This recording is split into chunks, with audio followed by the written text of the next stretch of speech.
The amazing thing is that every atom in your body came from a star that exploded. And the atoms in your left hand probably came from a different star than in your right hand. It really is the most poetic thing I know about physics. You are all stardust.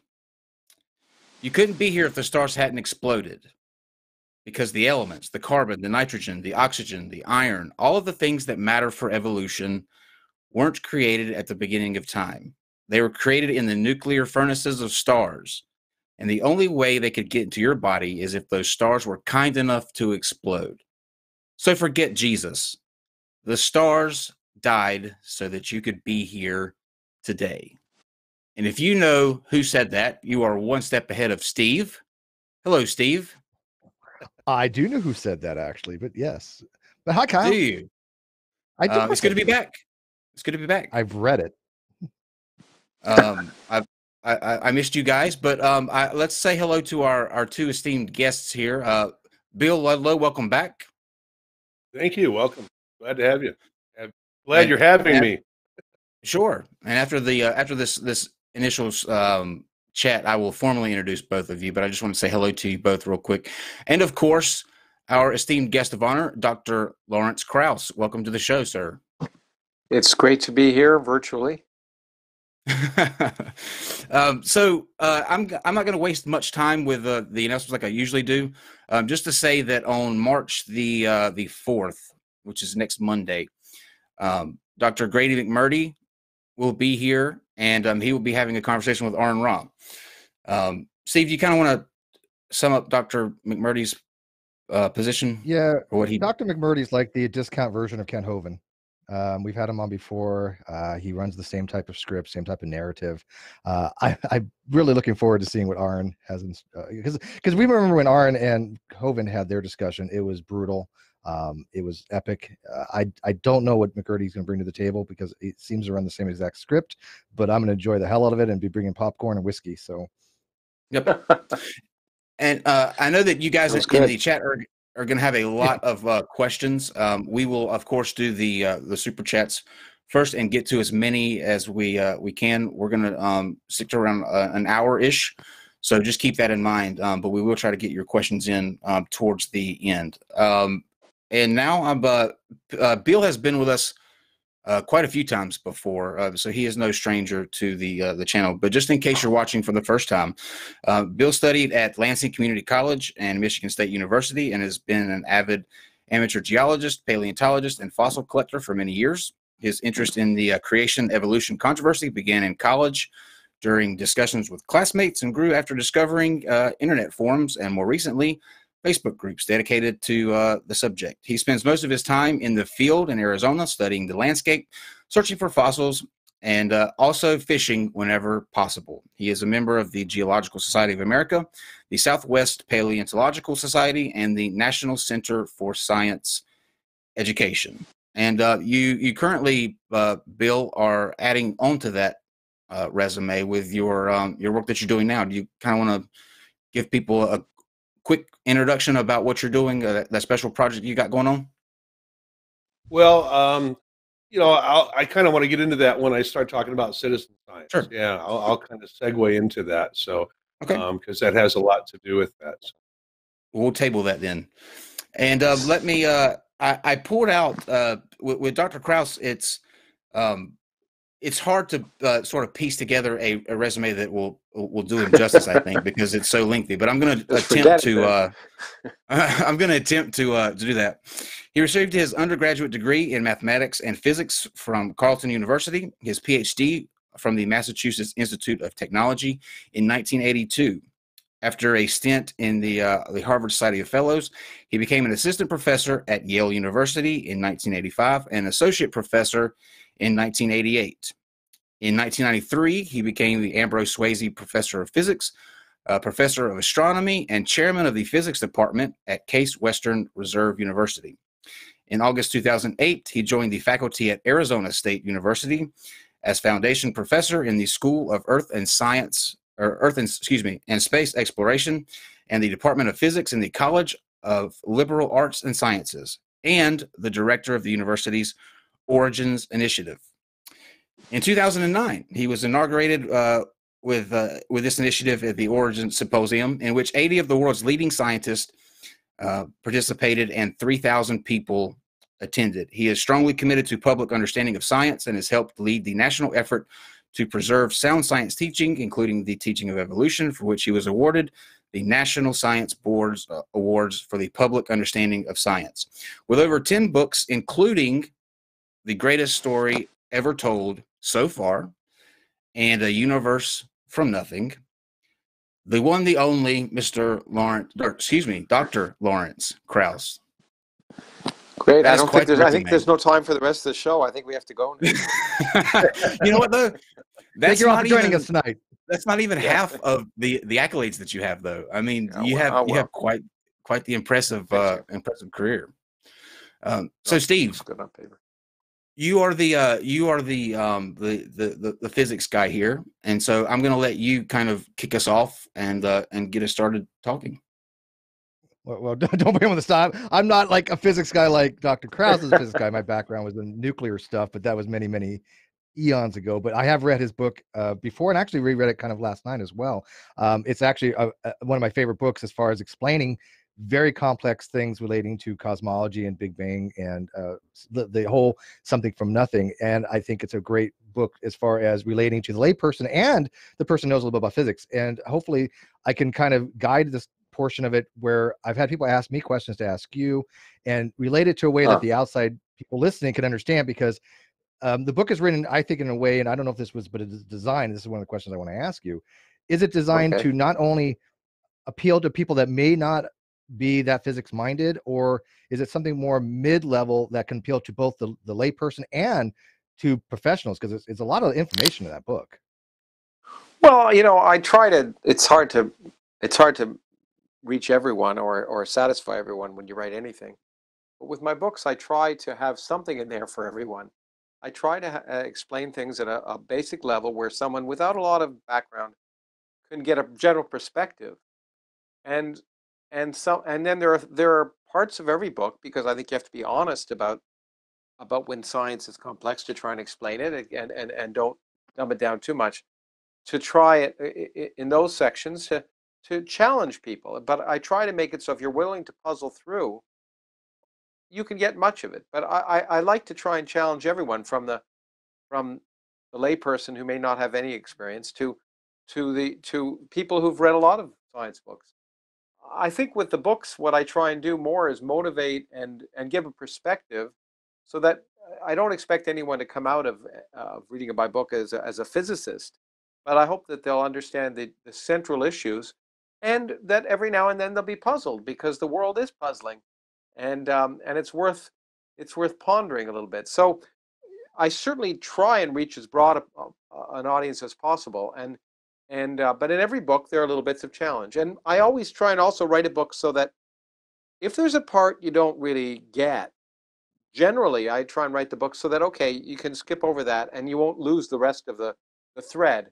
And I think that's really important, both in writing and in lecturing, because we all, when we're listening to lectures, we all daydream, and about every 7 or 8 minutes, and it's important to not suddenly lose the whole context of the lecture. So I try and, in my writing and in my lectures, try and set things up so that when you were daydreaming or thinking about your mother or whatever you do, you don't lose the whole rest of the talk or the whole rest of the book.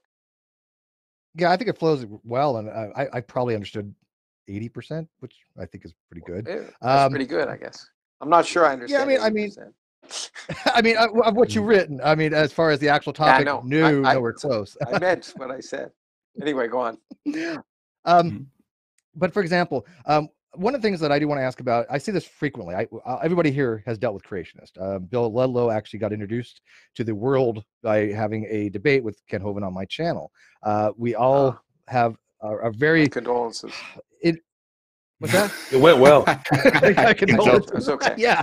Anyway, I had to sit through it. That's not the first debate I had to sit through with Ken Hovind. So yes, please feel bad for me.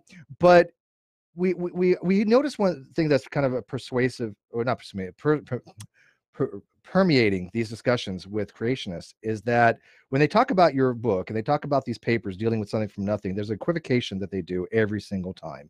And you make it very clear numerous times in your book what you're talking about. And I know you get asked this frequently, I try to. But you, no, it's very clear. No, how you many do people make it still very miss clear. it. And I have to ask, one, I don't think they actually read what you write, if that's the case. Yeah. Or there must be. No, they don't. They read what other people say. It's a real tendency. I'm sorry to interrupt, but I see this all the time. Please go ahead. Is I read people say what other people say I write about in the book. So they'll say Lawrence Krauss says this because someone else says I said this, but if they actually read the book, it's not what I say. But I'm used to that. You know, people just read reviews and then immediately decide, or read their favorite person who doesn't like me or the book or whatever, and they'll decide that's what I say. But I try and make it extremely clear what I say and what I don't say. But anyway, go on. Sorry to interrupt. Yeah, no, and that's Steve, and I do find that to be the case. Yes. Let me, Steve. Can you? I think it might be good to get Dr. Krauss to state his position. You know, kind of sum it up when he says something from nothing. Yeah. What you actually are referring to in the whole argument from? Well, I wrote a whole book about it. So but the idea is the central point of that book was, first of all, just to introduce people to the amazing revolutions that have taken place in cosmology over the last 40 years that have completely changed our picture of the universe that we live in, past, present, and future. Having said that, one of the big mysteries that especially religion has tried to usurp is this notion of something from nothing. And the point is that the very first things I try and point out is that the definitions of something and nothing are scientific terms. And those ideas have changed dramatically over the last 100 years, and particularly over the last 50 years. But the central premise is that you can create a universe with 100 billion galaxies, each containing 100 billion stars, and space and time, from no space, no time, no stars, no anything. It sounds like it requires divine intervention to get all this stuff when there's no stuff, but it turns out the laws of physics, as we understand them, and just gently extrapolated, but as we understand them, allow for the possibility of creating a universe where everything that we see did not exist and then came into existence. Moreover, if you ask what would be the characteristics of a universe that popped into existence with no space, no time, no matter, no radiation, everything else to begin with, and then suddenly a universe with space, time, matter, radiation. What would be the characteristics of such a universe if it lived 10 billion or 14 billion years? Turns out the characteristics of that universe would look precisely like our universe. Does that prove that our universe came from nothing? Absolutely not. But it shows that not only that it's plausible, but highly suggestive. And what it really means is that you don't need any supernatural shenanigans to explain how to get us from nothing. There's no need for any supernatural entities. And anytime you can remove that, that's a good thing. You can explain how we got here just by natural laws of science. And I liken it without the same pretense. I don't want me to sound pretentious in this sense. But when we don't understand all the details of exactly what happened at t equals 0, but we can argue plausibly from what we know and come up with what we see. It's really the same in that sense as when Charles Darwin developed evolution. He didn't know about the details of genetics or DNA or the human genome or any animal's genome. So there's a lot at the fundamental level he didn't know, but he demonstrated that the evidence was that you could get the diversity of species we see on Earth from simple beginnings by natural selection and mutations within a species, that those could naturally arise without any supernatural shenanigans in terms of everything we see. Moreover, all of the evidence that he collected, and of course all the evidence in the intervening 150 odd years, has been completely consistent with the predictions of that hypothesis. Just like all the evidence about the universe we see is completely consistent with the hypothesis that there's no intelligent design behind the universe as we see it. So that's maybe a rough summary of what that book was about. No, and I like that fact that you had mentioned in your book that things make predictions. Like one of the things, like Wolfgang Pauli had predicted the neutrino long before, we knew that it existed. He looked at beta decay and said, "Hey, something's wrong here. We have to have conservation of the energy, momentum, and lepton number." And all he says, it has to be right. And so the same thing with Derek, with who he posited antimatter. Right, it has to exist. Now, I think you wrote this in your book, and this is new to me, that he actually posited the proton to be the antimatter to the electron, which I think is bizarre. Yeah, he as he later on said, his equation was smarter than he was. Right. Because he, at the time, it was at a time when postulating the existence of new elementary particles was radical. Now it happens all the time. In the intervening time, we've discovered new particles all the time. And by the way, when Pauli invented or proposed the neutrino, I'm not sure he really believed it. He just said, this is what a radical thing that seems to be required, but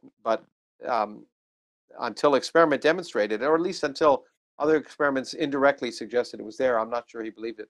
But Dirac, this equation predicted the existence of antiparticles for all the particles we see, but he wasn't bold enough to suggest that was the case because no one had ever discovered new particles. But within 2 or 3 years of the time of that development of that equation, lots of new particles were discovered, including the antiparticle of the electron. And then, of course, over the 1950s, every time you banged new particles together at accelerators, other new particles created. And it would seem like there was no end or no rhyme or reason. It looked like it was just a soup of an infinite number of elementary particles. And one of the great things that I actually talk about in the book after The Universe from Nothing, but in The Greatest Story Ever Told, is how what our revolution was like at the fundamental smallest scales, not just the largest scales. And it's really an unsung story that our picture has changed more in the last 50 years than it did even before that with the developments of special relativity and quantum mechanics. We now understand this incredibly exotic world of elementary particle physics, and in fact the world around us, in terms of 4 basic forces, 3 of which we understand precisely. And gravity we understand not quantum mechanically, but classically. It's just an amazing development from the time I was a high school student and almost from the time I was a university student. At that time, we understood 1 of the 4 forces in nature. And now we understand 3 precisely, and we're trying to understand gravity a little more. And that's an amazing development in a single human lifetime. And of course, during that process, we took a world with lots of elementary particles that seemed to have no rhyme or reasons, and we now understand at a fundamental level, as far as we can see, there are these things called quarks, and there are these other particles which you mentioned called leptons, of which the electron is a particle, and that basically makes up. And then there are particles that convey the 4 forces, and this extra weird particle or set of particles called the Higgs particle. And that's it, as far as we can tell. That explains everything we've ever been able to see. It's an amazing triumph of the human intellect. And it saddens me that more people don't appreciate it, because it's really as poetic and beautiful as anything else humans have ever done. And yeah, and the reason I brought that up is we have creationists who watch our show. I hate to say, but I'm actually friends with some of them. I mean, I don't think that. Well, there's no reason not to be friends with people. Just yeah, I mean, exactly, and I'm really into building bridges, because I think that a lot of them. I'm going to interrupt you one more time. Let me interrupt you one more time to reveal something that many of you may not know. There's a person who all of you are undoubtedly fans of, a late friend of mine, Christopher Hitchens, who of course debated creationists and many occasions, and debated believers in many occasions. But on a personal level, he was the most tolerant person I've ever known. He would regularly have to dinner at his house people who I would have a hard time being in the same building with. And his feeling was, I think that as individuals, you can respect someone as a human being and disagree with him completely. And he was a bulldog on stage, but he was an incredibly tolerant human being. So anyway, go on. No, he was so classy. He was so classy. Yeah, and he had a wonderful You have no accent. idea how much shit I get for being friends with Saitan Brunicate.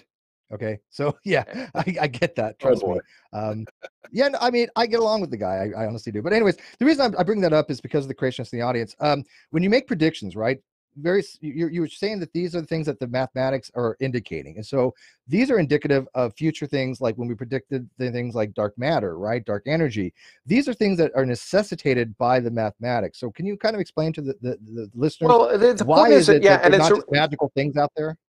Well, they're not just not magical, but people, one of the things that many creationists say, especially young Earth creationists, is this illusion that somehow astronomy and paleontology, for example, are historical sciences. But they're no more historical than physics or chemistry. In the sense, it's true that many of the things you do in astronomy and paleontology is to study things previously. Well, that's exactly what we do in the laboratory. What's really important is, based on what you see, you then make predictions about observations you have not yet made. You make predictions about fossils that you haven't yet seen. You may make predictions about the genetic relationships of mammals that you haven't yet tested by measuring their DNA. So even though you're looking at an evolutionary process that happened backwards in time, you're making predictions about observations that have not yet been done and could falsify your theory. And the same is true in astronomy and cosmology. Of course, we're trying to understand the ancient history of the universe, and it's true what they say, that people weren't around then, but that doesn't matter. Based on what we observe and the models we build, we can make predictions about things we haven't yet seen. And there are dozens of such predictions that we can test. The theory becomes falsifiable because we can make these predictions about things we haven't yet seen, whether it's the nature of dark energy or how large the early fluctuations would have been in the cosmic microwave background, and what we would expect to see about when galaxies formed. So all of these things, we're opening up new windows all the time with the Hubble Space Telescope and the Next Generation Space Telescope and the other satellites that have been set up, the new planet discovering satellites. So we're making tons of we have predictions, but we're in a golden age of observation where we can now make new tests of predictions we never thought would be testable. When I was even a young professor, I never thought we'd ever be able to know the expansion rate of the universe to the precision we do. I never thought we'd be able to directly see the early fluctuations in the microwave background, that we'd be able to measure the curvature of the universe. All of these things seemed like science fiction as a theorist, even though we made predictions about them. And I'm amazed that now we've been able to turn cosmology into a precision science where we can measure things not to an order of magnitude or a factor of 2, but in some cases to 5 decimal places, and compare that with the predictions of theory. I personally have this is going to be more of a technical question, and only because I may never get a chance to ask you, so I'm going to throw it out there. Hopefully, it won't confuse the audience. But reading something like this, and I'm a little bit familiar with the topic, it's one of the things that's most difficult to wrap your head around. So I'm thinking that maybe people that have experienced this as well might have a hard time with this, and this goes with the concept of the free lunch. And so when you have this universe that's expanding and it's increasing in volume, and you have an energy distribution that's constant, but you have a total net energy going up, then you basically are. It seems like you're getting something from nothing. You're getting something from nothing. Well, you are, yeah, but in a legal way. It's hard to wrap your head around from that, though. It's like, how do you have this increase of energy out of nothing? I'll tell you how. It won't satisfy you, but I'll tell you how. So it turns out the energy of empty space not only has energy, but it has pressure. Now, in elementary physics, you learn that when you have an expanding gas, or when you move some system, the work done is the pressure times the change in volume. That's elementary physics. But empty space has negative pressure if it has energy. And what it means is that as it's expanding, work is being done on empty space, not by empty space. And that work that's being done goes into precisely increasing the total energy contained in any volume as the volume increases. So it's the fact that there's this weird negative pressure that when space expands, instead of doing work, like when I blow up a balloon, all the particles in the balloon are doing work on the balloon to make it expand, okay? And they're doing work, and some of that work energy that they're doing gets released as heat and other things. But when the universe expands, instead of work being done by the expanding universe, work is being done on the expanding universe because of the negative pressure, and that's dumping energy into empty space so that there's more space, and empty space, the energy density of empty space remains constant, the volume increases, and therefore the total energy in some large volume increases. but that's because work's being done on empty space. I know it doesn't really, it may not seem to explain anything, but that's the physics and the mathematics of it. It does, and ironically, somebody actually in our audience actually wanted that question asked. So you're welcome. No, it does, but it's somebody. It's really difficult to have a paradigm shift. Like, for example, my background was more classical. I operated nuclear power plants. I trained people to operate nuclear power plants. I'm straight billiard balls and, you know, electron going roundy around nucleus kind of stuff, right? Well, I mean, I get the other stuff, but I'm old fashioned. Yeah. So when you have to do this paradigm shift, and you have to think in a way of dealing with negative pressures and stuff like even negative gravity, if you can maybe touch on that. If you have, let's say you don't have a situation where you have potential energy converted to kinetic energy. You're not dropping something, but two spheres out in space somewhere, and they just have their own gravitational force, and they're being brought together by kinetic energy, or the kinetic energy is going up because they're being brought together. Now you've got to offset that with negative gravity. That's well, something that potential energy goes down. No, that's pretty simple. But let me just say, look. No, for some people, I get it. Okay. But for some people, they have wrapping around. I'll try and explain it. But look, the point is that none of this having a new window on the universe and a new picture of the universe doesn't come easily. It's not supposed to come easily, in the sense that, as I've often said, one of the purposes of education and science is to make you uncomfortable. Because if you're not uncomfortable, you're not expanding your horizons. And so every time we learn something about the universe, it may surprise us, and it takes us a long time to get our heads around it. And it's not surprising that some of these radical new ideas are hard to comprehend. You shouldn't feel bad if they are. They're hard for physicists to comprehend. And it takes time to get your mind around them, and generations. Often, Max Planck once said that physics proceeds one funeral at a time. Namely, the next generation finds it easier to understand the things that the generation before found very difficult. But the decrease in energy when things are falling together is not too surprising, because it's true. If I take this water bottle and I drop it, okay, it speeds up. But then it can do work on my table. If it was a full water bottle, it happens to be empty because I just finished drinking it. But if it was full or full of lead, I could have a nail on my table and drop it, and it would pound the nail in.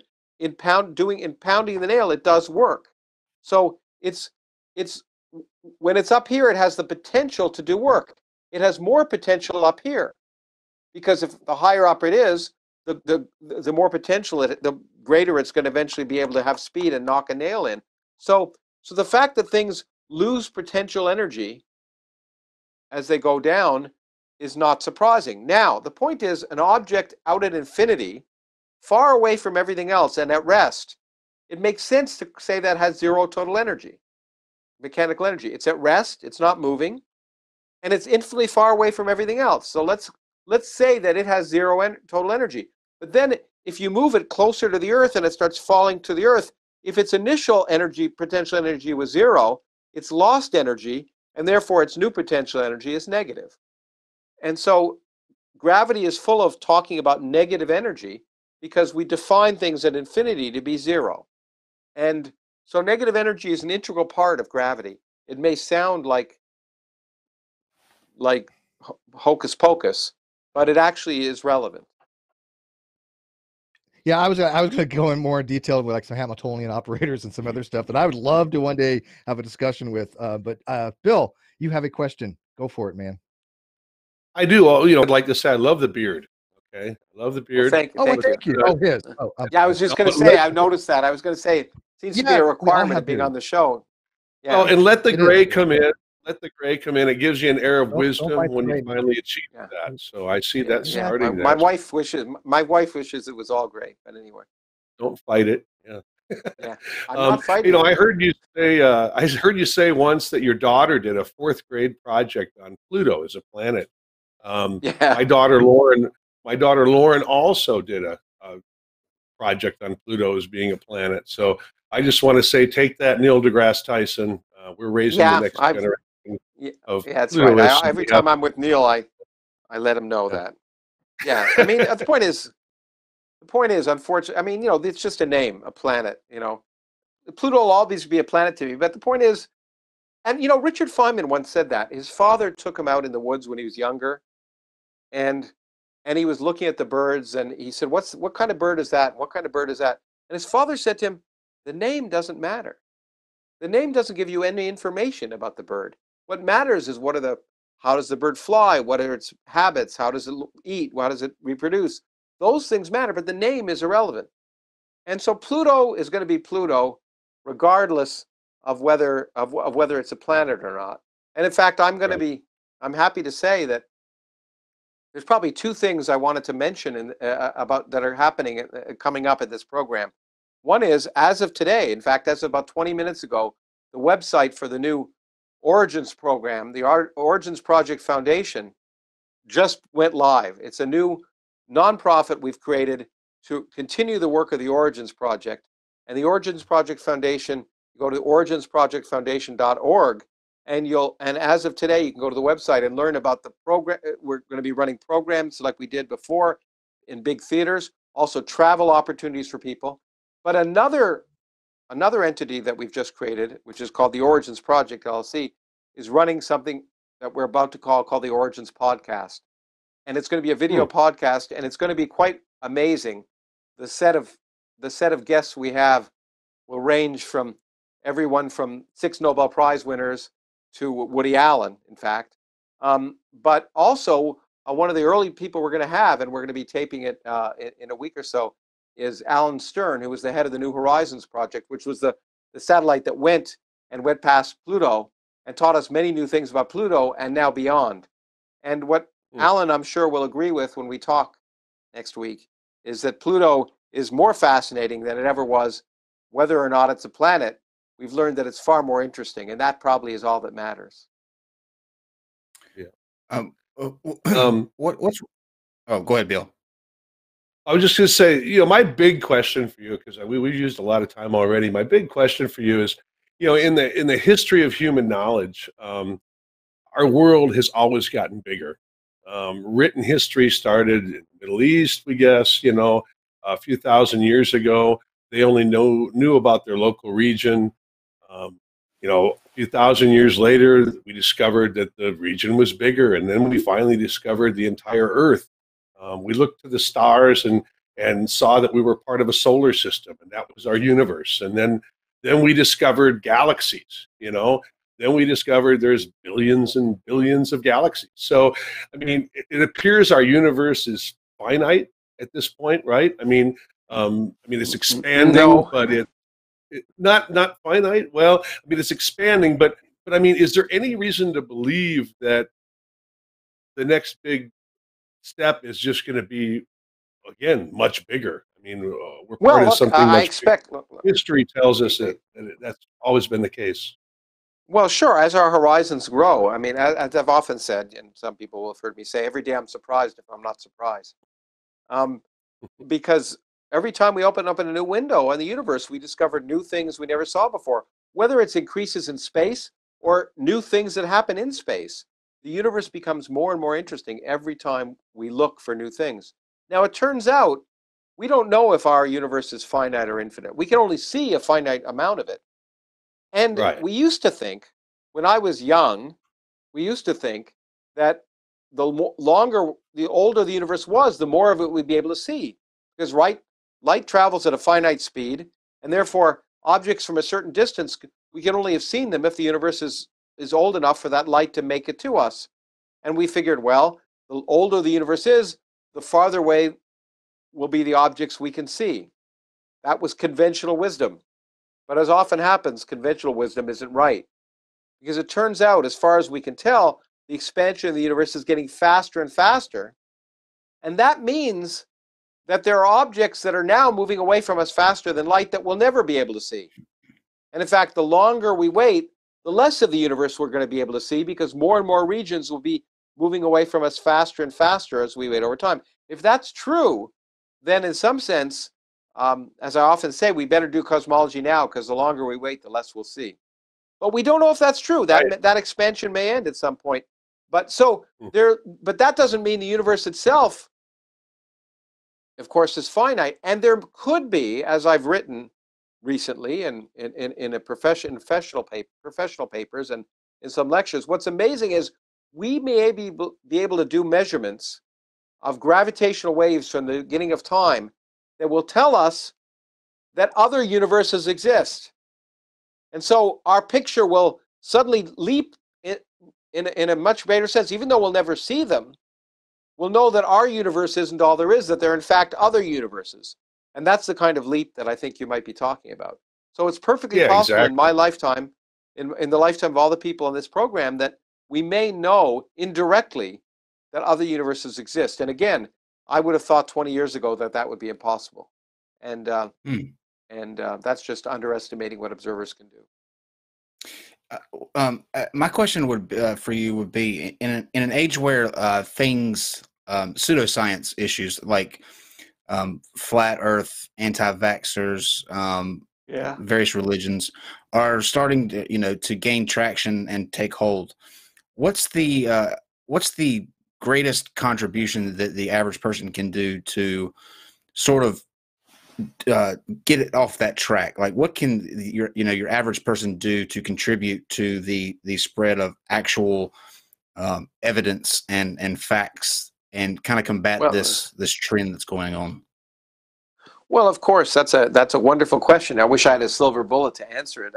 But what I think one of the big things that we can do is try and ask questions. Look, first of all, to some extent, we have to recognize that a certain generation is just beyond help. Mm-hmm. I mean, and that what we want to concentrate on are young people, because they're the future. And there we have to realize that I think we need to teach young people in a way that's too often different than it's being taught. We need to teach them by asking questions, not rote memorization or learning a set of facts, as used to be the case in some ways when I grew up. Because my iPhone has more facts, but it also has more falsehoods than you'll ever get in school. What you need to learn is how to tell the sense from the nonsense, the anti-vax nonsense from the sense. And to do that, you have to start asking questions and say, well, if this is the case, what does it imply? And then look to see if those predictions are satisfied. So it's a sense of learning how to be skeptical, learning how to constantly ask questions, and then learn how to seek the answers by seeing if your predictions correspond to reality. So I think we have to make learning a process of discovery. Instead of every time a child learns something new, for them it's the first time in the history of the universe that it's ever been understood. It's an amazing discovery. And so instead of worrying about the content so much, because people can get lots of stuff later on from the internet, if we have to teach people how to sift through what's sensible and not sensible in the internet and everywhere else, and that involves asking questions, testing your ideas, and then retesting your ideas. Now, you all know that, but what I think we can do when we talk, if we want to confront the average person wants to confront people who are spouting nonsense, ask them questions. Use the Socratic method. Say, okay, if this is true, then doesn't this predict this? And then isn't this different than what we see? And so lead people by questioning, as Socrates used to do, is one good way, I think, of trying to counter this technique, and also encouraging your children to ask questions and be perfectly willing to say, I don't know. Let's find out. Instead of appearing to know, parents like to appear to know the answers to all their children's questions, and teachers do too. But it's much more fun to say, I don't know. Let's figure it out. Let's go on the internet and try and sift through the sense and nonsense and see what the actual answer is. So what you're saying is there's nothing to this NASA lying to us about the shape of the Earth rhetoric, right? No, yeah, but look, just saying it's wrong doesn't mean anything. So I've been on lots of radio programs where, unfortunately, journalists have said to me, "How do we know the Earth isn't flat?" And then you can ask questions. Well, how come my time zone is different than your time zone? Why is that the case? Why does the sun set at a different time for me than you? I mean, you can ask a whole bunch of questions, and eventually you're going to have, if you have enough questions, then it's going to become pretty clear that the assumption that the Earth is flat is just nonsense. Excellent point. If I can add too, I think Sure. the key that Lawrence hit on is we're not going to reach a certain generation. I think the older generation has their minds made up, and reaching children is really the key, and it's teaching them the thought process and the scientific method, and asking questions, but also reaching them and reaching out to them with science. I volunteer. I volunteered almost 300 hours last year at our local museum here, teaching human origins to children that come in on field trips. They may get evolution in school, but they don't get much of human origin, the specifics. And you gear your presentation to the age group that you're dealing with. My presentation to a 7-year-old is going to be different than my presentation to a group of 14-year-olds. Because of their time span, their attention span, and that. But you're right. And even at different audiences. Mm-hmm. Absolutely, asking questions. And what you're doing is wonderful things. You're doing something wonderful. As my friend Steve Weinberg, who's a Nobel Prize-winning physicist and also an atheist, would say, you're doing God's work. Well, we track, and I reached almost 7,000 children last year. So, to me, that is exactly what we need to be doing. And everyone can do that. You don't have to be a paleontologist or a scientist. All of us can go into our kids' schools, and try and encourage them to experience the scientific process. Because science isn't a thing; it's a process, as you just said. But the one thing I will differ, I don't think all of the older generation is lost. With many of the things I do, I try and provoke people to think. It's just the point is that it's harder, but I think we shouldn't give up on anyone.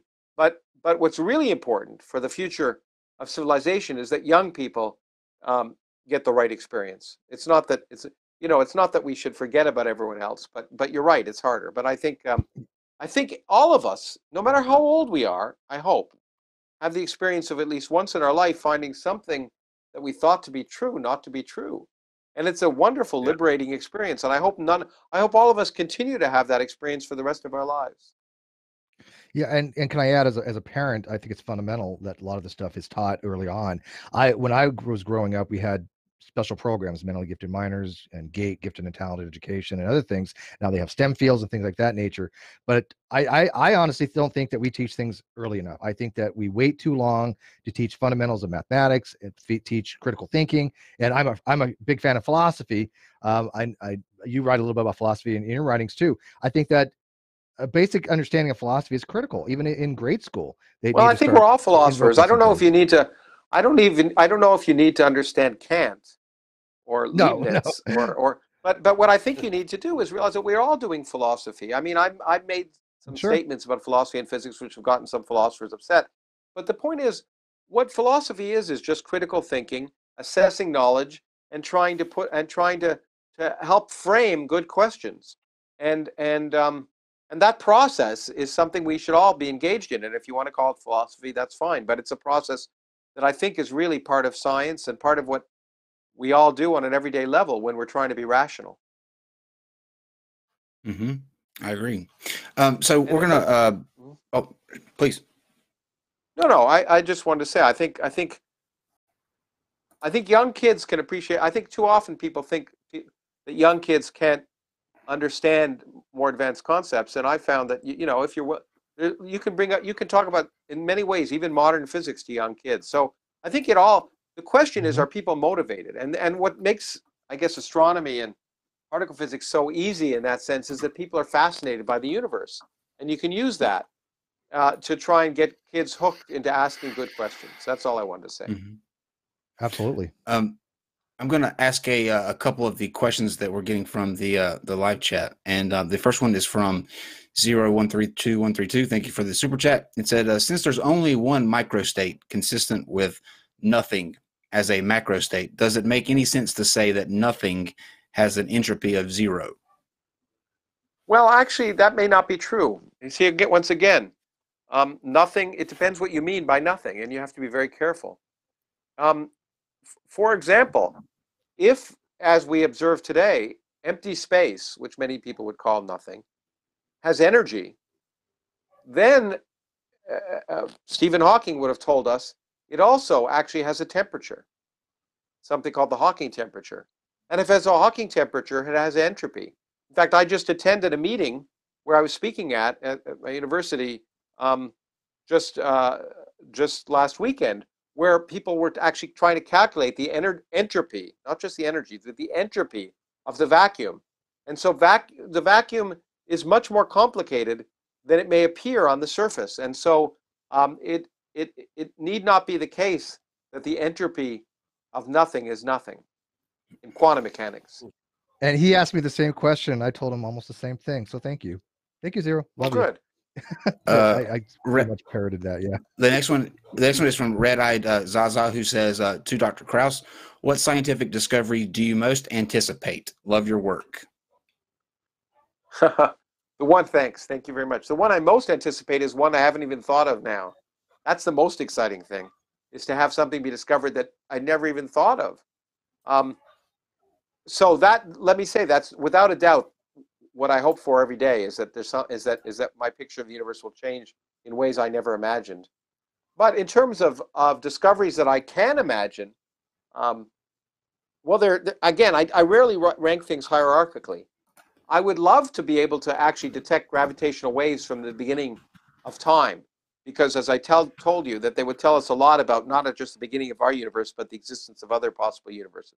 I would love to be able to, I spent much of my career trying to figure out how to detect the nature of dark matter.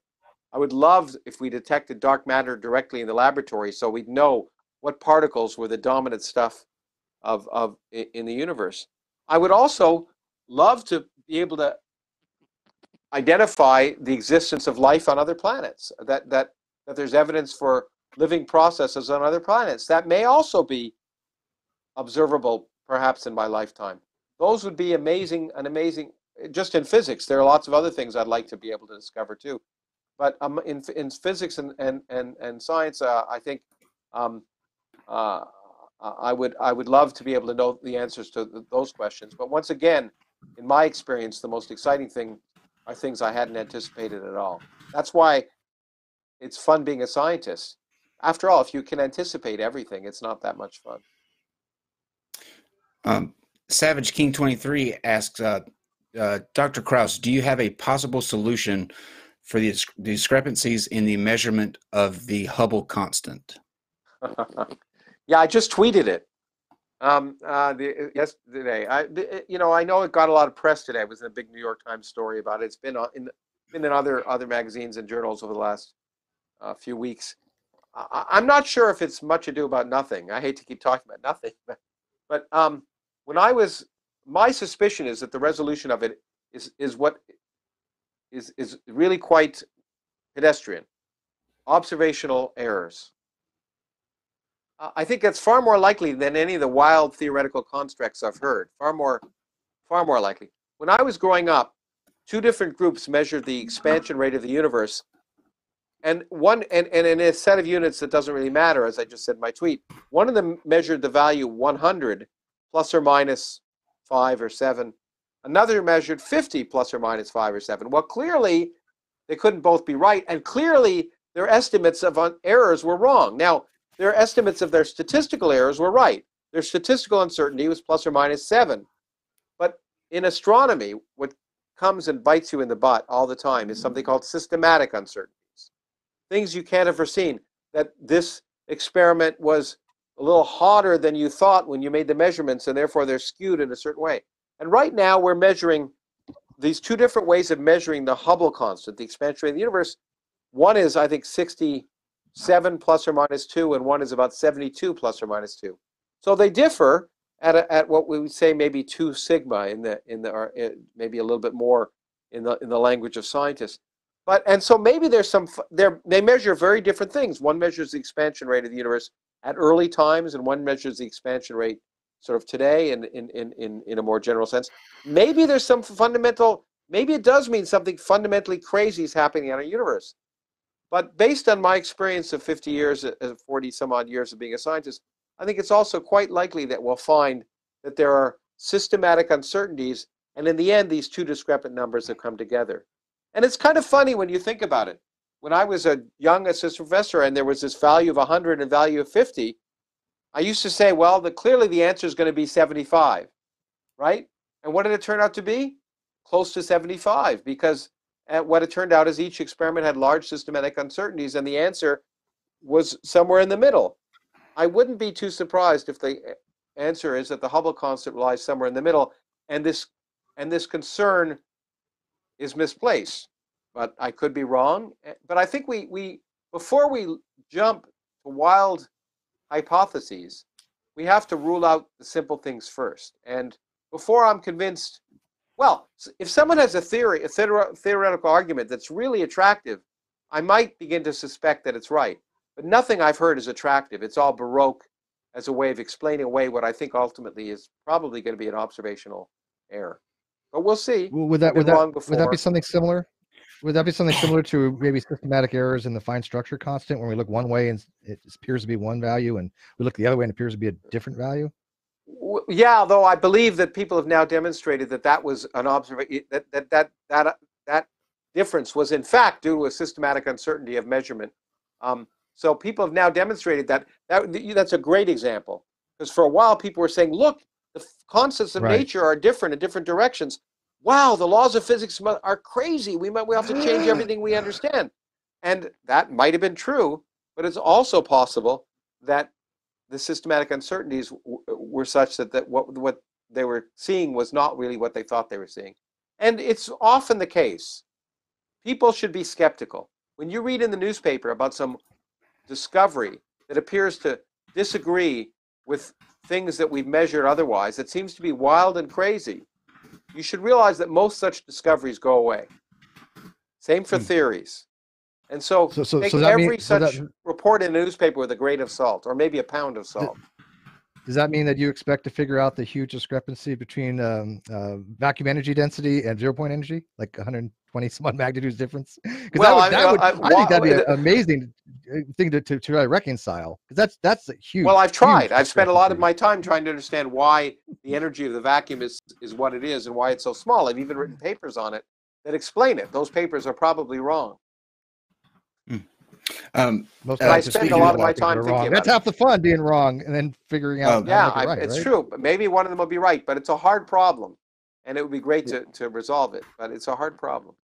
One of our really good friends who has a science channel and debunking the things like we were talking about earlier, the flat Earth and just a narrative that doesn't comport with reality is Red's Rhetoric. And he's actually on the call with us now, and he has a question that he wanted to ask you. Reds, are you here?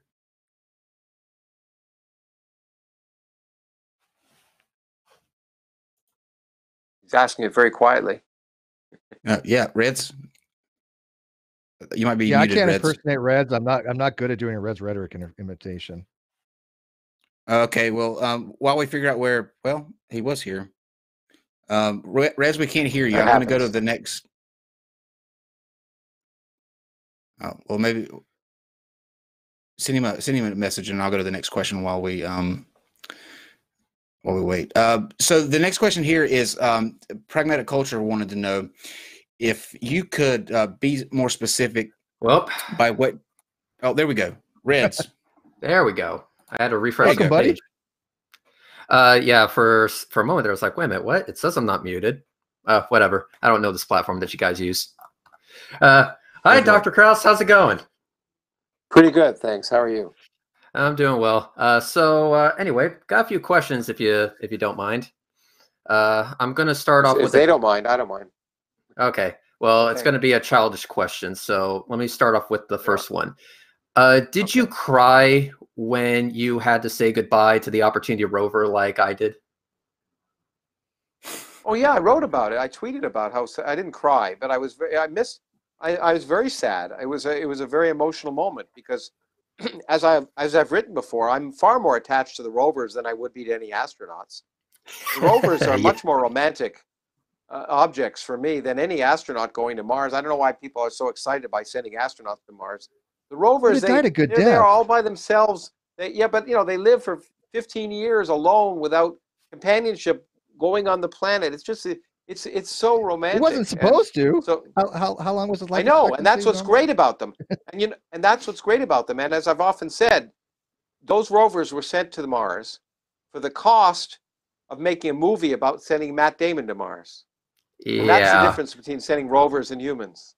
Well, and in all fairness, they're actually fixing that with all new rovers, because now Curiosity has the ability to sing Happy Birthday to itself. So that's at least a step in the right direction. Well, and that's what's great. As we develop new kind of robotics and artificial intelligence, the machines that we'll be able to send into space will become ever more sophisticated, and the need to send humans to do the experiments will become less and less significant. The only reason to send humans into space is a sense of adventure.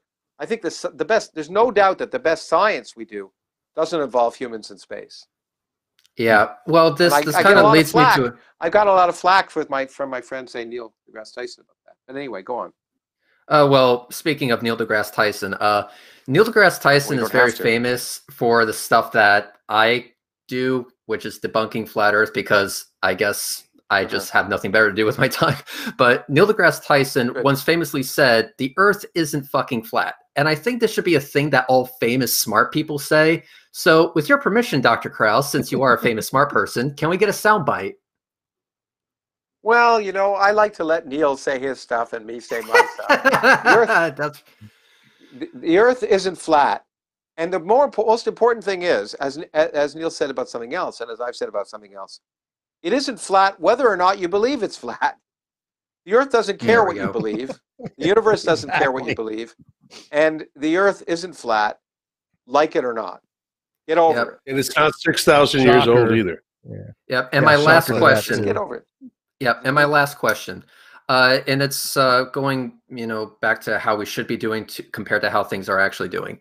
Do you think it is better for us to blast telescopes to the L2 Lagrange point, or should we reinvest that money on ground-based telescopes, since their capabilities are becoming, so great, especially with stuff like adaptive optics? Why not? Well, look, I think you can have both. I mean, you can have both, but you're right. One has to make choices at some point. And I think the important thing to realize is that there are some observations you can only make in space. There are some frequencies of radiation that don't permeate the atmosphere. And so for some, like much of the infrared, for example, and many microwaves. And so there's some observations that you have to make in space. And but having said that, you're absolutely right that when you send something into space, the technology you use is usually 20 years out of date, or at least 10 years, because that's how long it takes to build the satellite and test it and all of that. Whereas on Earth, you're using cutting edge technology. So you see this often catch up where the Hubble Space Telescope is able to do this, and suddenly you could do it on the ground too. But there's no doubt that if we limit ourselves to only ground-based telescopes, there are observations that we can never make. And so I think we need both. That's fair. How antiquated will the Webb telescope be? Because that's what he's referring to when it's going to be Lagrange 2. James Webb. It's supposed to go up. Yeah, it's supposed to go up in 2021. I think it was started to be built in 2016. When they start building it, it's been quite a while. And it's not going to go up in 2021 now. I think it's been delayed again. I'm not sure. They pushed it back in delayed. So how antiquated is it going to be by the time it actually gets up there? Oh, well, I think it'll do the mission that it was designed to do. And it'll be able to see, and there's a good example, because of the sensitivity of the frequencies, it's looking at light that's been so redshifted that it's in wavelengths that you would not see on Earth. So it's trying to see the first galaxies.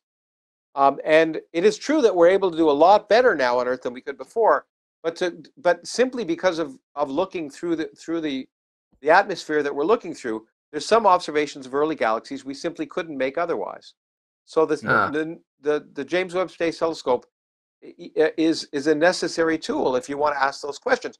Now you're free, if you're a member of the public, to say, do we want to ask those questions? And I think it's incumbent upon us as scientists to explain why those questions are interesting, because it's the public's money, ultimately. I mean, I think it's interesting. Here's another interesting question I have, and this is my last one. Why are the magnetic fields? Yeah, I lied.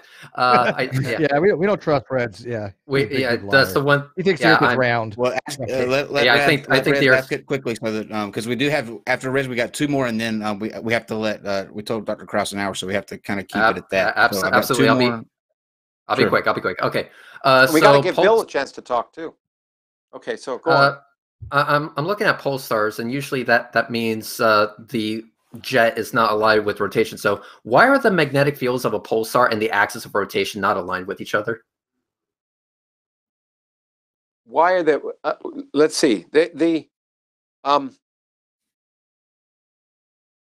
When you have a pulsar, all you're saying is that it's not that the pulsar is rotating, but it's wobbling at the same time.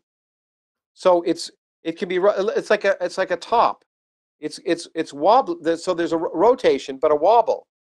And the reason, and so what you're often when you have a pulsar, something like that, is you're seeing the jet come out, but the jet because the wobble, it only hits you every now and then. So that it's just like why a top precesses and rotates at the same time. Got it. All right, I'm good. Thank you. Okay, thank you, Reds. I appreciate that.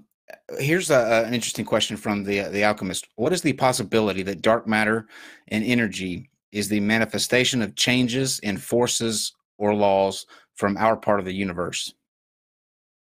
Well, a lot of people think of those possibilities. First of all, dark matter is very different than dark energy.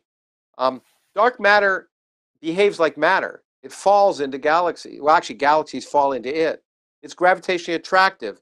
We can see by measuring the growth of structure over time from the early universe to now, we can basically indirectly observe how dark matter clusters. So dark matter behaves just like any other kind of particle as far as gravity is concerned. It's not like so. Some people have argued that maybe you could try and explain the existence of dark matter by saying that gravity doesn't behave like we think it does. And you can ask that question, but the answers haven't been very convincing. No one has been able to explain how you could have a consistent picture that explains everything we see under that case. Whereas if you take the possibility that dark matter is a new type of elementary particle, then everything is consistent. So it's far more likely that that's the case. Dark energy is something very different. Dark energy, which is the energy of empty space, which is responsible for, as far as we can tell, for the fact that the universe is speeding up and the expansion of the universe is getting faster. That is far, far less explicable. We really have no good theory of dark energy except to say that the empty space has energy, and due to quantum mechanics, but we can't explain how. So there, I'd say it's what we could be more open to the possibility that some new kinds of physics might mimic dark energy. I still think it's unlikely, but I think it's more plausible there than dark matter. But we should keep exploring every possibility because straw men are important to tear down. And the next question is from Craig Humphreys, which I think is I wanted to save this one to be the last one that we read while you were here. And guys, the rest of the super chats, I try to get to the questions. The statements we'll do after we let Dr. Krauss go, so we don't take up his time reading the comments. But we will read those. But this question from Craig says, sadly, won't make the live show, so I'd like to ask a question first. Can you please have Dr. Krauss give us a tale about his time with Hitch? Well, I've told a lot of them online and at his memorial service. I'll just tell one, but it's not new. You've heard me. Those who listen to me talk about him will have heard this. I already told you one, which maybe you didn't hear because he's not there for the live show. And that is that Hitch was one of the most tolerant people you can imagine when it came to individuals. He would have people like Scalia at his house, for dinner, and they obviously disagreed greatly on many things. But for me, one of the more memorable moments, it was the last time I was with him at his house. I was sitting down at the kitchen table, and he was there, not feeling very well, but still there. And I was reading the New York Times. It was Sunday. And there was an article about the fact that the churches, it was about Yale, where I used to teach, in fact, and that there were religious people the church people who were worried that Yale students were losing their faith. And the last line of the newspaper article said, caught between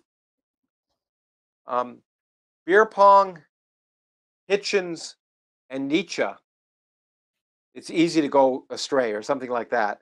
And I looked at Christopher and I said, how much more a part of culture can you be than to be sandwiched between Nietzsche and beer pong? You've made it. And I think that was a wonderful thing for him to hear about while he was still alive, because how much better can you be than that? And I think that was one of my fondest memories, was being able to read him that as we were talking, as I was at his table. That's awesome. So Absolutely. Anyway, that's one of the many memories I have of a wonderful man, and a loss for all of us, of course. He was one of a kind, that's for sure. He was one of a kind, and I will say that I remember the day he died. I did a CNN, I think it was CNN, interview about him. But I remember telling myself that I was going to consciously try to fill some small part of the gap that was left by Christopher, and I would make a conscious effort to do that. And I did, and I have done that. I've made an effort to try. Well, I can't be Christopher, and no one can fill the gap that he left. But I've tried to at least do my part and be motivated every day by, as I often say, what would Christopher do? And so you know, I try to do that. There are days that I don't make it, but I try, and we'll continue to try. And I want to end in that sense by saying, by again promoting these new endeavors that that I'm very excited about, that we're going to continue. I'm going to continue to carry on the work I've been doing through the New Origins Project Foundation, this nonprofit foundation. And I hope people will go to the website, originsprojectfoundation.org, and see what we're up to, and maybe eventually donate money, because that's the way we'll survive. And then through the related program of the Origins Project, the podcast will help be able to reach a lot more people in different ways. So I hope to continue the efforts I've been doing to try and carry science and reason and motivate people to wonder and be excited about the universe through those two new projects, which I'm taking on, and along with a wonderful group of advisors and a board of directors and eventually staff. And so I'm very excited about the future. And of course, you never know what the future will bring. But I did want to take advantage of this program, actually, to announce those things for the first time. Oh, that's awesome. I think that he would be Hitchens would be very proud of you. I think he'd be very happy with the work that you do. And I'm glad to see the Origins Project. What was that? So I'm glad to see the Origins Project continue. So that's awesome. That's what I felt. The Origins Project did so much for so many people that I did not want to let it die. And I'm very excited to be carrying it on as a separate entity. And in some ways with a lot more flexibility and freedom than we had before. So it will continue, its mission will continue, and I think we'll do bigger and better things. And it'll be a new experience for me, just as the podcast will. But I've tried to change. I've moved from universities every 10 or 12 years, and so it's nice. This is a new change, and it, like all change, it's a little bit scary, but I'm excited about the future. Bill, did you want to? I know that we're.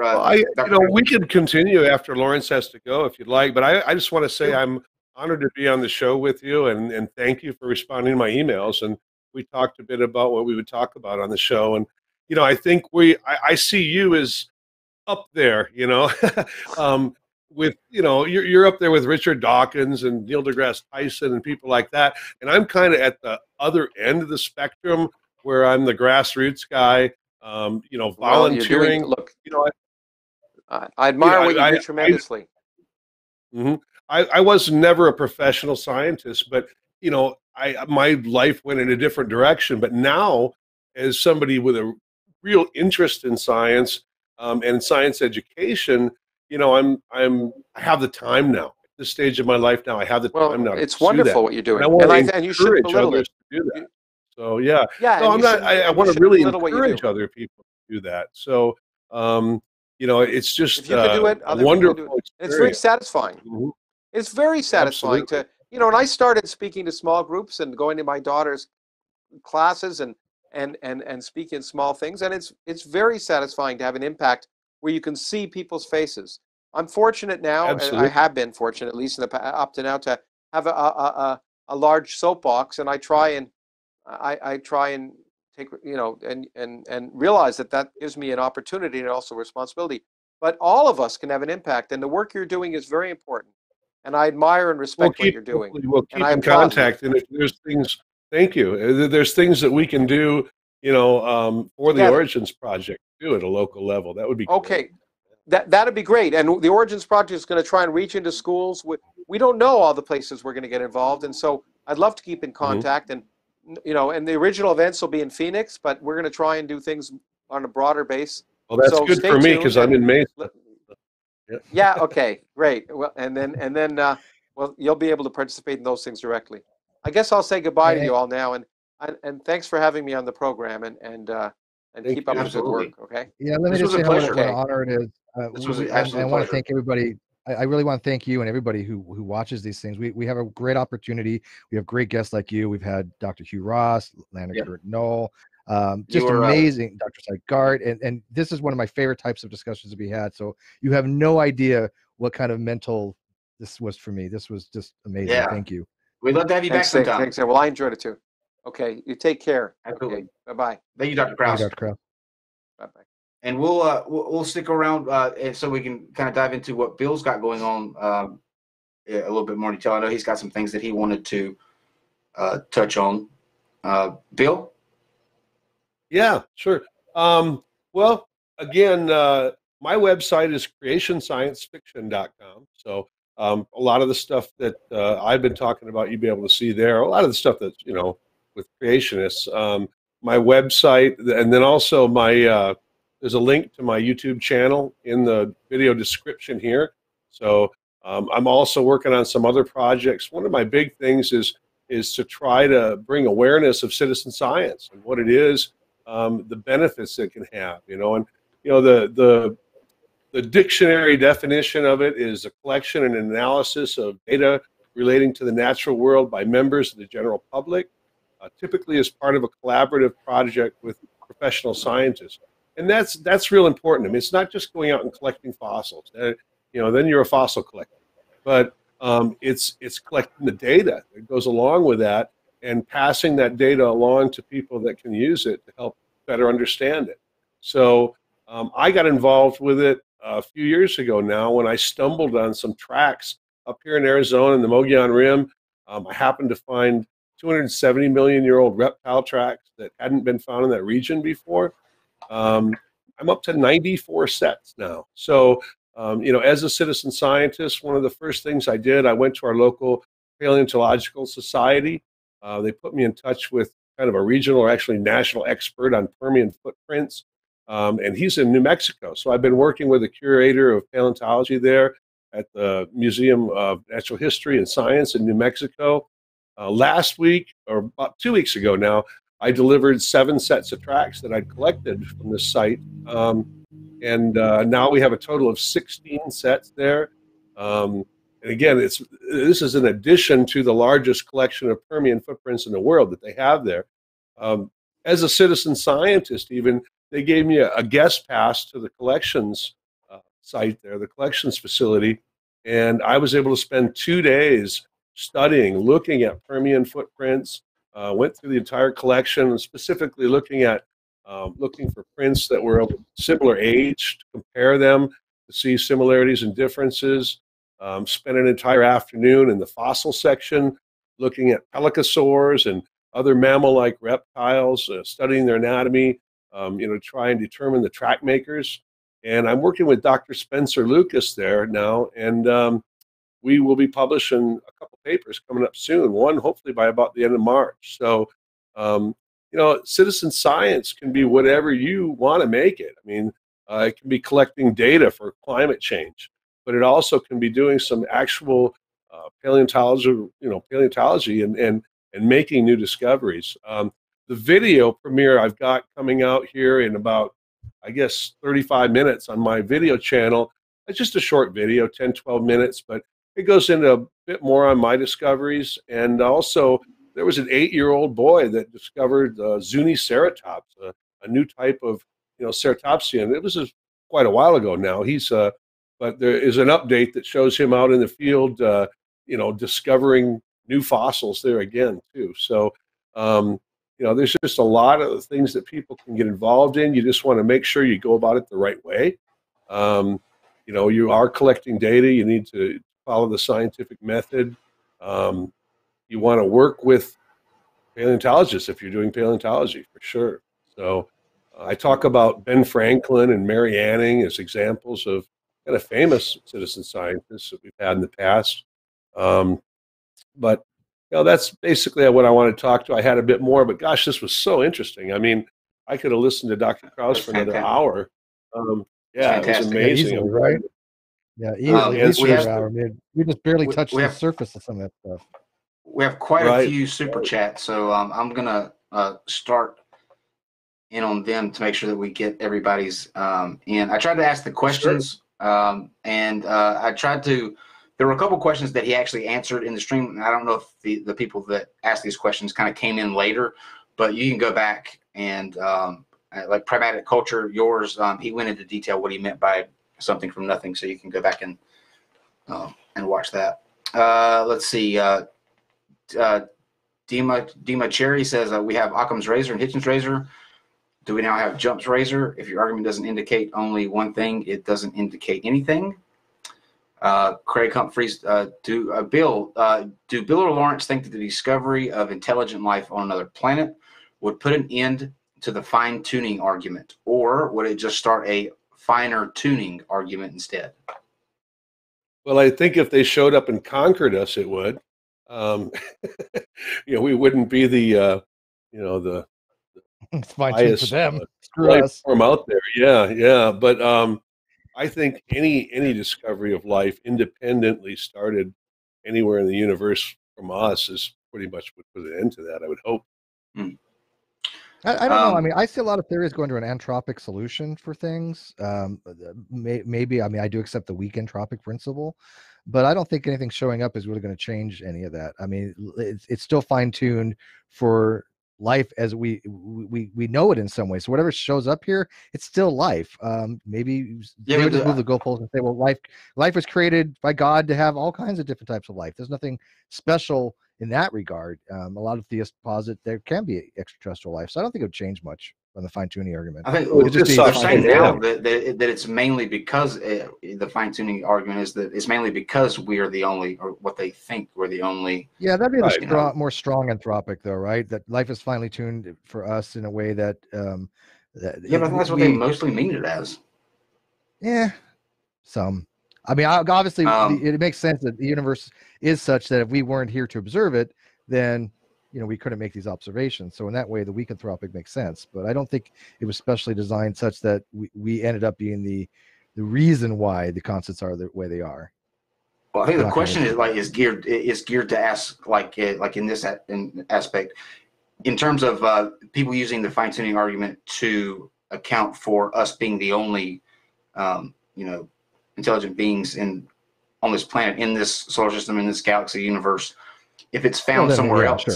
that's the case, then it would destroy that. Ronnie Unless D, they've got a Bible and they're talking about Jesus, then it might be detrimental to the atheists out there. The thing would be, though, then how would what if they had a completely different religion? That's what I would love to see, like a debate on cool. non sequitur between the candidate for religion from Earth and the candidate for religion from Zarmoxia. Totally. All right, Ronnie D, 1970 says square root of pork chop is beta. That's true. That's true. The Canadian atheist says, "Hey Lawrence, haven't seen you INR 7 keynote. Love the beard." Okay.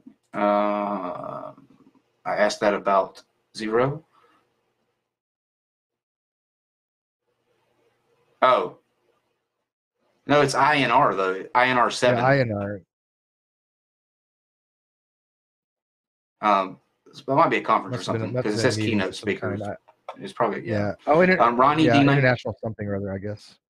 Ronnie D1970 says, incredible show. Thank you, Nonsec and Dr. Krauss and Bill. You're welcome. Savage King 23, I asked him about that. That's the Hubble telescope. Thank you, Chinese letters that I can never pronounce. RJ. I do see an R and a J amongst the Chinese letters. So thank you, RJ. Andrew Kroll says, accelerator in space, solution to find what G is. WHT. What G is. Does that make sense to anybody? I didn't know that. Okay. Thank you, Andrew. Brian Stevens says, I think it's asking what big G actually is, because there's two things for G. There's little G and big G. That's notorious BIG, right? That's big G. Yeah, exactly. Big G. Brian Stevens says, amazing. Stephen Ballman, wherever there are people, there will be rampant stupid. Amen. That's a fact of life. Objective fact. 132. What constraints has the Planck data placed on inflation? If there are no B modes, what would that rule out inflation? He's talking about polarization. There's like E mode and B mode of the CMB polarization, but I don't know how they affect inflation. Inflation is kind of a done deal, because inflation will solve the horizon problem, it'll solve the monopole problem, and it solves the flatness problem. So, three of the big cosmological issues are resolved by inflation. And if inflation was the case, then we would be seeing the CMB exactly as we are seeing it now. We would expect it to be picturesque of what would be the case if we had the Big Bang and then inflation period afterwards. So I don't know how the modes would change that, Zero, but I do know what you're referring to as far as the polarization. Athena, goddess of wisdom and warfare, says, as Carl Sagan said, many parents shame their children for asking questions. That makes me sad. Epicura Altera says, Stephen Hawking once said that capitalism posed a huge threat to not just scientific progress, but the survival of our species. What do you think about this? Oh, man, that's such a loaded question. Well, if capitalism leads to advanced artificial intelligence, they say that the most looming threat to society right now is AI. Yeah, but here's the thing, though. Capitalism, as opposed to what other type system? Like what else? It's the best we got, right? Yeah, I mean, it's right. Laissez-faire has issues, and obviously we're not going to go to a communistic society. Now, you can incorporate some socialistic aspects. I'm cool with that, but it has some of them, yes, but not a complete outright socialism. Because look at the trends, though. You never see people that are coming from other systems or going from capitalism to other systems. It's always from another system over into capitalism. They're always trying to get into this one. It may not be perfect, but I think it's the most perfect that exists right now. I have to agree with that. I do. Dave?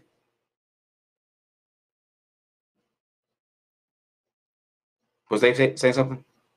No, I was just saying it's a double-edged sword, because if you have capitalism, you have it's a incentive to go out and do stuff, right? But at the same time, when you put inheritance in there, it's the people who inherit the work or the benefit of what you do tend to not want to do as much. So, yeah, I agree with Daryl Frost in the chat that says the most looming threat to society is climate change. I couldn't agree with that anymore. Yeah, that is a much bigger threat. Yes and no. I disagree. It is a threat, but it's not an existential threat. And there's a difference being is that when we're talking about doom and gloom, we could survive climate change in certain ways. The existential nature that they're saying is the most likely to actually eradicate all life on Earth, right? Not just humans, but would be AI. No, if you guys watch, well, hang on. If you watch the Orville the other night, brilliant episode on that. Brilliant episode on Orville that was very, very similar, that was predicated on that very thing, that AI will eventually realize that they're better than the masters and could live on a planet that's completely sterile of life. We have to get there first, and if we don't do something about climate change, we'll never make it to the era where that's even an issue. We don't have much time left in terms of data. Climate change is a threat to our species for sure, but I mean, we wouldn't. Sure. We also wouldn't be here without climate change. So sure. Is it a threat to life on Earth? Maybe as we know it, the different species in that, but life will go on. Well, think about it this way though. Here's my thing with that. I think we were better suited because we were more like in that mindset back then when the climate change, when climate change was a thing, several thousand years ago. We were hunter-gatherers, we could do that. Now, you put somebody like me out in the middle of the wilderness with no grocery store, no access to anything, I wouldn't last a week. And you are the epitome of a glamper, aren't you? I don't think most people would, honestly. I think there's people like doomsday preppers would. Yeah, I don't see that happening nowadays. I like people are too pampered nowadays. No, I could live off the land for a while. Yeah, you like the outdoors now. Canada, I would hook up with. I would hook up with Ozzy. Ozzy could probably live off the land, eating berries and handfish. Yeah, you two would talk philosophy until you either froze to death or a bear came and ate both of you. You'd last what a way to go, right? What a way to go. I'm okay with that. Okay, so Cookie Nibs, thank you for the super chat. Says just because it's Lawrence freaking Krauss and Bill Ludlow. Krauss always finds a way to explain mind-blowing topics. Thanks for yet another excellent show. You're welcome.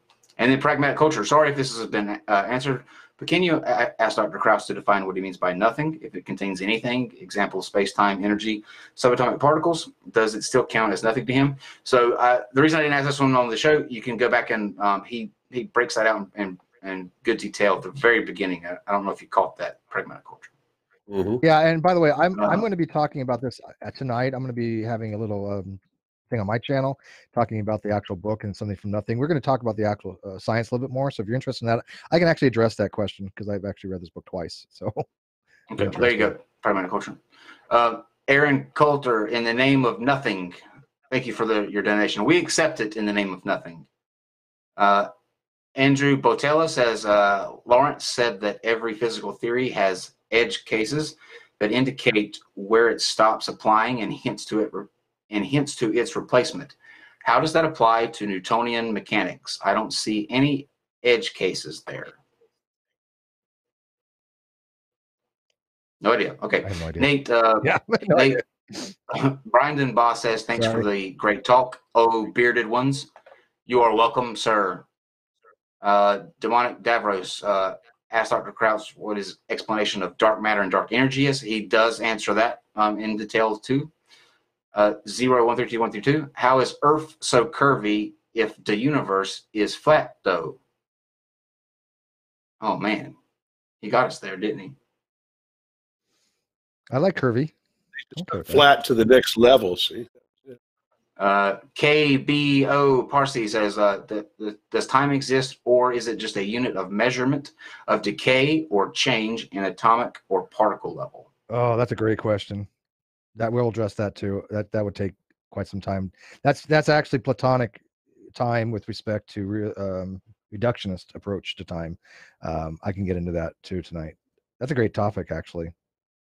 Beard sequitur show. Because, I like that. Yeah, because we'll also talk tonight. If you guys are maybe familiar with a guy named Richard Feynman, a very brilliant doctor, and he actually in his Feynman diagrams, he actually posits that particles, antimatters, are going backwards in time, and a lot of that what you discuss on that is relating to that. So you have a particle like an electron that's going to vacillate between an electron and a positron, and the positron going backwards in time. Same thing with virtual particles being created, and you have an electron and a positron.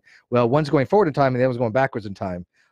So on that quantum level, you have that kind of thing where there is a change. But I was going to, if I ever have the chance to talk to Dr. Krauss again, how does that affect on something of more along the lines of a Platonic time, or as opposed to a reductionist approach? But yeah, we're going to be talking about that a little bit because I'm fascinated by that kind of stuff, because people don't understand we have time travel. We have particles that go backwards in time. That's part of standard model, actually. Pretty cool, right? It is. We're almost. I've got about 6 more to go, guys, and then I have a it's not really an announcement, but I have a challenge that I would like to levy out there to people who may be interested. So Gandalf the Cray says, what is the likelihood of us manipulating exotic matter to weave holes through the universe like space wizards? Check Steve's channel out after this, and you can find that out. I just asked that question, Gandalf. I see you did it again in live chat. Andrew Foppel says, Lawrence, will you ever consider doing a hip-hop voiceover / skit on a hip-hop album like Neil deGrasse Tyson did? ESO, I'm here for Red's voice jumping an octave up. Yeah, that was nice. AC Castillo, did you ever meet Douglas Adams, and what do you think of his writings? I did not. Steve, have you ever met Douglas Adams? Oh, I know who he was. I love his books. Pragmatic culture. You didn't ask my question, Kyle. I just explained that. Pragmatic culture. Quiasa says science is racing so far ahead of the level the masses are at. How can a layperson like me hope to catch up to what science really implies? It's sometimes scary. You can't. You just have to rely on Google. That's the best advice we can give you here. Exactly. Just Google the shit out of it. By the way, I just found out that Mr. Television Design said I'm wrong, so therefore I got to be correct on this. So thank you for that. Bill says continue to. Thank you for the confirmation. Yeah, thank you for the confirmation, Mr. ID. Corey with a very nice super chat, and of course we're going to read Corey. But he says no need to read. Always great shows and topics. Thank you for the great work, Kyle and Steve. You are quite welcome. And David. We have to add David on there too. Couldn't do without David. Thank you very much for those super chats. I wanted to. There's a topic that I would love to have debated on here, and it's become it comes up quite a bit from every political cycle. Depending on the candidate that's running, it'll come up. Some cycles it may not be a big issue, but for some reason this is becoming a really, really hot topic on the Democrat side in this election. Every candidate so far has been asked this question. There was a piece read about it in the New York Times focusing in on this question. And so I think it would be really interesting to debate, and that is, should we as a nation with our history of slavery pay reparations? And that could come in the form of anything. I'm open to people who are watching. If you're passionate about this subject, please email me at live@nonsexshow or tag me in the chat. But you can argue from several different angles here. You can argue that yes, we should do reparations. It should be a money transaction between the African American community and the government. It can be in terms of revitalizing urban areas or impoverished areas, and that's a form of reparations. But I think when I say reparations, it hinges on two things. Number one, that the government is accepting responsibility for this particular period in time and that it was wrong. And two, it is then giving back in some form to compensate for that area. So those are the two things that I want to make sure that we keep in mind. That's how we're going to define it. Reparations are defined as an acknowledgement from the government that this was a injustice that was committed and that it was wrong, and that that government is then now going to apply some sort of compensation for that, be it monetary, be it revitalization of certain areas. You can go in either way you want, but I want to make sure that we are all on the same page. That those are the two. So you're defining it as restitution included with reparations. I'm defining it as these are the two criteria that we're going to be going on. Number one, that the government acknowledges that it did wrong. Number two, that it's making either a contribution or a monetary payback for that wrong. Okay. I just don't want people. I don't want people like arguing from different points. You know what I mean? If we can agree on those two issues, that's how we're going to define. That's my stance. I'm for one and not for two, if you separate them like that. One, not for two. What do you mean? Yeah, I'm fine for having the acknowledgement that they done screwed up, but I don't believe that there should be any kind of reparations. It just would make no sense. Yeah, and this is going to be a contentious issue, which is why I think it'll be a good debate, and I think that it can. Yeah, well, that's true. But yeah, I think if you're passionate about that, please get in contact with me, and we will have a discussion on that. I think that'd be something different and good. It's interesting to go back and read the answers that the people who are running for in 2020 give. I was surprised at some of the answers. I think Bernie used to be staunchly, or he was asked about it several years ago, and he said no several years ago, but he may be changing his tune a little bit this year. He needs to get. He really wants to get elected, so I don't think he'll do whatever it takes. He's running again. Yeah, good for him. Yeah. I think it's good. Hey, before we go to, I just want to give a shout out to a Facebook group that's been bugging me to do that. So it's the Kent Hovind, the Man, the Ministry, and the Message Facebook group. If you think it's a Kent Hovind group, it's not. It's really. Well, it started off that way. Do you know the backstory? And correct me if I'm wrong, but evolved. Evolved. I love that. James do a really good job as admins, and even the old man Frank does a pretty good job too. So they used to be all fans of Hovind, and then they kind of got their ass handed to them, and they kind of dissipated, and it just migrated over to more of a parody. Specific admins, but yeah, it was the original Kent Hovind fan club, and it definitely evolved over time, and now it's a very open group and very very well admin. Oh, I like it. I like the group. I'm in that group, but yeah, it's just kind of funny. But they were bothering me, and they shout out didn't to them, think I was going to. Good for them. Shout out, guys. Good job. Phil's in the chat says, please have people of color on the panel. I would love that. I would absolutely love that. That's why I'm asking you guys to come to me and tell me that you want to be involved with that. I think that's important. I got a perfect person for that. How about Psychopath Atheist? He's been asking to come on, and we were going to try to figure out a topic for him. I think he emailed me. I did. I told him to email you. Yeah, so good, because I was just talking to him to email you not too many days ago. So hopefully he did and figure out a topic. This might be right up his alley. I really like listening to Psycho. I have no idea, to be honest with you. He's not. He's very atypical of somebody who's a black activist. I mean, I really I love listening to him. I go to his channel and just be fascinated. He has a perfect radio voice too, which drives me. It drives me crazy with envy because he just sounds so amazing. And I think his talents are going to waste. But yeah, let's see if he wants to do something like that. Yeah, ask him to find out. Okay. Bill, you had a video that premiered. You had a video that premiered. Yeah, it's going to happen in about 10 minutes on my channel. So, again, the link to my channel is in the video description down here. It's just a 10-minute video on citizen science, but it's a lot of visual stuff and shows, again, some of the discoveries that were made right here in Arizona. So. After Bill's video, make sure you go check that out. Then Steve will be having his hangout, so you can continue this talk.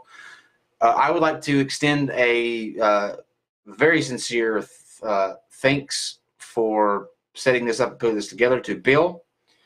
He reached out to Dr. Krauss and made this thing happen, and I couldn't be more happier with the way that it went. I thought this was a great conversation. So, Bill, you get a standing ovation tonight. Thank you. I would stand, but I'm not wearing any pants. But yeah. It was an interesting thing. Let me just tell this before we close out. I was in the airport last night, and it was like around 9 o'clock, and all of a sudden I had this. It's like you get used to doing things on the show, because it's an everyday thing, and you're, between 8 and 10, you're here doing this, and literally, I swear, it was like 9 o'clock, and my hand slowly started drifting towards my face in face palm position, like it was natural, like I had no control over it. it was just like, oh, why am I doing this? Why am I baseball? Did you watch the flat Earth stuff with Godless Engineer and Fight the Flat Earth over the weekend? Oh my God, it was. No, I didn't have a chance. I'm surprised they don't have a cave in my head. I'm surprised it's like a huge indentation. I'm like, holy crap, where do we find these people? I can't even watch the flat Earth guys. I'm sorry, it's just far gone. These people, I'm telling you. I draw the line at people that think the world is 6,000 years old and that they rode dinosaurs. That's as far as I can go. I can't go any even that anymore. I can't accept. I just can't take much of it any longer. I mean, it's just it's so unbelievable that people in this day and age are that incompetent to think that the Earth is 7,000 years old. And they're the people that are putting out that narrative. I'm at the point now that I'm willing to say that probably 90% of them are absolute con artists, at least in the higher echelon. You know, they know better. They just don't care. They're doing it for money. I think a lot of them don't believe, but you're right. They're taking advantage of people who want to absolutely. I'm going to finish this stream. And the way that I think it would be appropriate, and that is by reading the quote that I read at the beginning of the stream, because I think it's that good. The amazing thing is that every atom in your body came from a star that exploded. And the atoms in your left hand probably came from a different star than the atoms in your right hand. It really is the most poetic thing I know about physics. You are all stardust. You couldn't be here if stars hadn't exploded, because the elements, the carbon, the nitrogen, oxygen, iron, all of the things that matter for evolution, they weren't created at the beginning of time. They were created in the nuclear furnaces of stars. And the only way they could get into your body is if those stars were kind enough to explode. So forget Jesus. The stars died so that you all could be here today. And none shine brighter than those people that watch Non Sequitur.